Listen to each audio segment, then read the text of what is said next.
I don't really have much that I want to say about what happened to get to this point, but Johnny Hopper might tell you.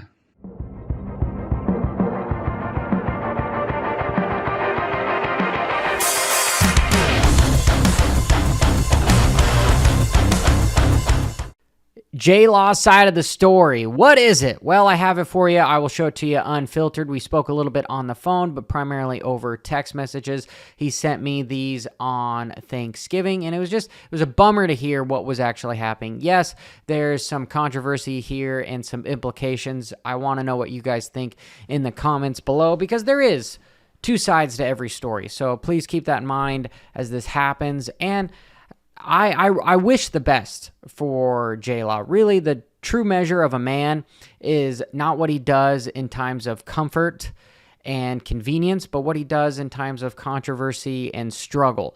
And most of the time, especially with racing, we've got a lot of pros that have a major fight with this after racing. You go from being on top to not being on top anymore. And I would like to see him have a humble attitude, which if you go to his Instagram, he's doing exactly that. So I am proud of the SOB. But not only that, I think he could actually help a lot of riders in the industry. I know a lot of content creators that couldn't make it racing, but they are making content and helping people out, broadening the sport in our eyes. So let's get into what actually went down from his point of view. Let's start from the beginning because it's important to have context. There was rumors that JLaw was going to race at GNCC. So I reached out to the series. Davey Coombs responded to me saying, hey, yeah, we're big fans of JLaw. We've been behind him ever since he wanted to come back to pro motocross a few years ago. And in fact, he's going to race one of our exhibition races. He's going to do it on a Phoenix Honda. And big shout outs to those guys because they're giving him a massive opportunity, spending some money for the bike, etc. It was all good. He raced. It went well. The internet broke.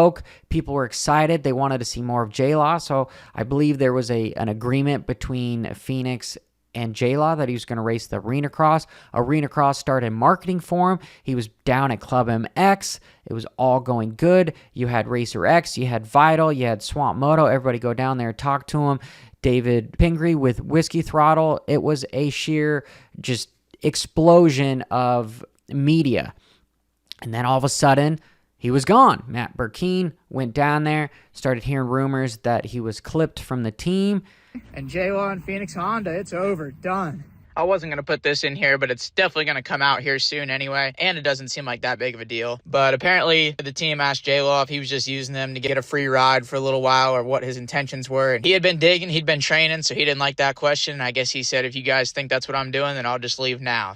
And so that transpired me to reach back out to JLaw to be like, hey, what's going on? We all know JLaw is very difficult to get a hold of. So finally, when he texted me back, he said, no, that's not true. I'm still riding for Phoenix. I'm just no longer promoting my bounty idea. And this was a deal on Instagram where he said, hey, I'll give you $500 if you take me out and beat me at an arena cross. I could see where Phoenix probably had a problem with that because you don't want to be tied to some of the negativity. It's not that it's maybe a problem with Phoenix. It's probably a problem with Phoenix's sponsors where they go, hey, we don't want that to be our brand.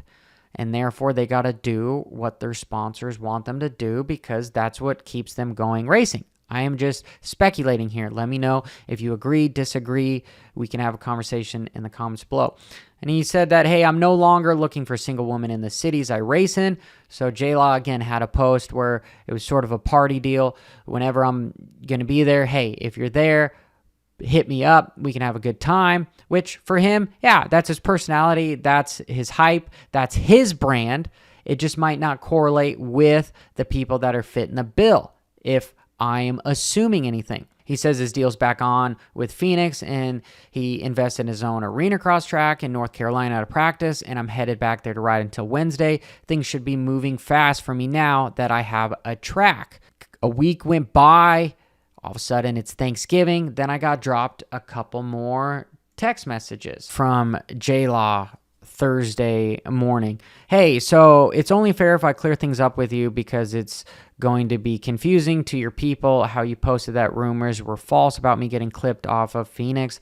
These rumors are actually facts. At the time I talked to you, I was on my way back up to North Carolina under the impression it was all good to go. Scott, my manager, spoke to the owner and he told me to get back up there right away, that everything was good. So I drove back up there. When I was there for a few hours away, I texted Heath, the team manager, and told him I would be there until Wednesday, riding at 421 MX at the arena cross track that I got built, and wanted to make plans to get the bike. So he wanted the Phoenix bike so that he could practice and start getting ready for the first race December 1st. He told me he was at Mini O's, but I can get the bike whenever. I went to my buddy's house where I was planning on staying, and about the same time I got there, he texted me back and said, nah, I can't go get the bike, and they don't have any support for me. I stayed up there a couple days trying to see if I could be hashed out between them and my manager because I was making no progress with Heath. Myself, since I left, I rode for like 2 days on my buddy's bike, and then I came home for Thanksgiving yesterday. When I was at the track riding on Sunday, I was telling some people about how, in my opinion, they were doing me pretty dirty.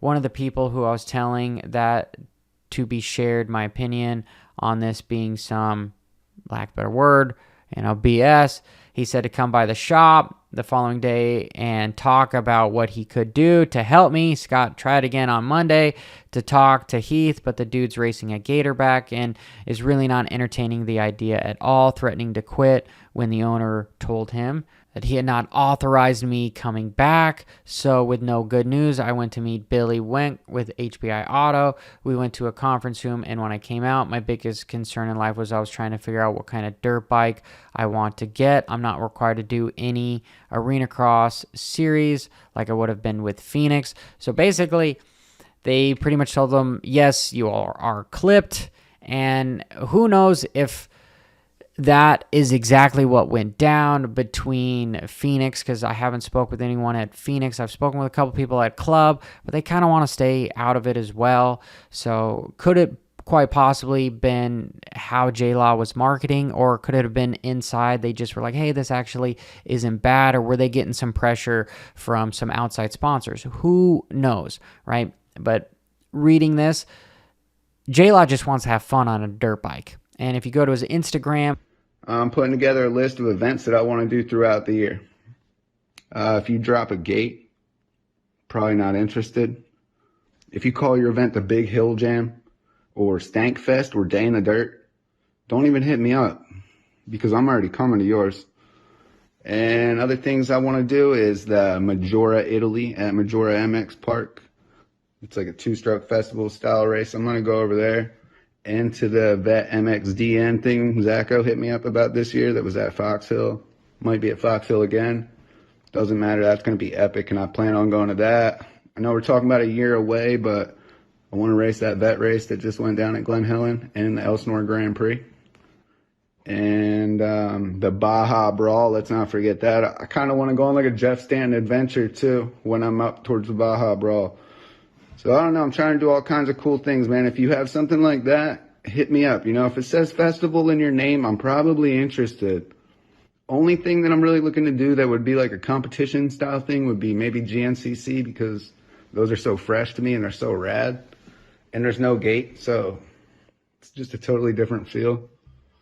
he's going to do some racing, but he's just going to do some fun racing. He wants to get the fun back into it, and he's open to doing more GNCCs because there's really no gate drop involved with that. He doesn't want to do a gate drop, and with Phoenix, hey, he's going to be required to go to these races and perform. So could this have been a little bit of cold feet from JLaw? Maybe. It could have been a whole bunch of stuff. With that in mind, so I'm definitely not going to be traveling out to Boise, Idaho on my own dime. Yeah, it's expensive to travel, talk to every privateer. Nobody likes doing it, right? He's done it before. It's not cost effective.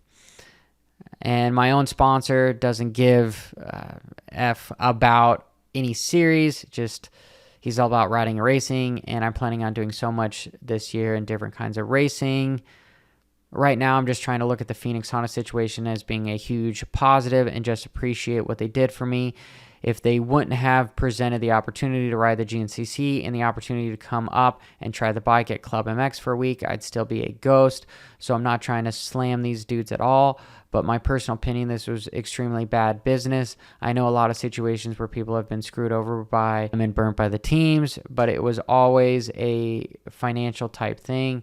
This is the most effed up situation I know of that has nothing to do with money. They just really wanted to take my opportunity away. By they, I mean Heath, so he's calling people out. I'm going to probably make a little update video and put things on Instagram, but you're more than welcome to share this. I did leave you in the wrong when you told the rumors were false unintentionally. So that's from JLaw, that potentially some people at Phoenix just didn't want him racing. And yes, there is a second side to the story, so you can't take all this stuff as fact, but what we can take as fact is we know that JLaw is not going to be racing for Phoenix Honda. He's not going to be doing the arena crosses. It is up in the air if he's going to be doing any other types of riding, which I really hope he will, and I hope that he starts continuing with the content creation, starting a YouTube channel, doing all that stuff, because there's a lot of opportunity for him there and a lot of outside sponsors, not just inside the realm of moto, that you can attract by having an audience. And we all know that JLaw is very entertaining. Maybe sometimes it's controversial, but I mean, you got to take in the good with the bad. And he does say nice things about Phoenix. And I told you that every time I've talked to anybody about Phoenix, they tell me what kind of great people they are. So there's definitely something that went down under there.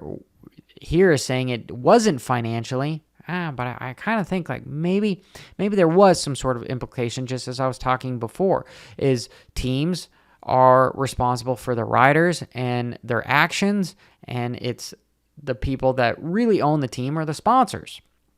They're the ones fitting the bill. And if they don't agree with something, then that's nothing new here. We see it all the time in politics and mainstream media, where you'll have an influencer or somebody, and if they do something wrong, they get clipped from all their sponsorship. We saw a lot of it a few years ago. If you weren't supporting certain ideologies, boom, we're just going to clip you, right? So take it with a grain of salt.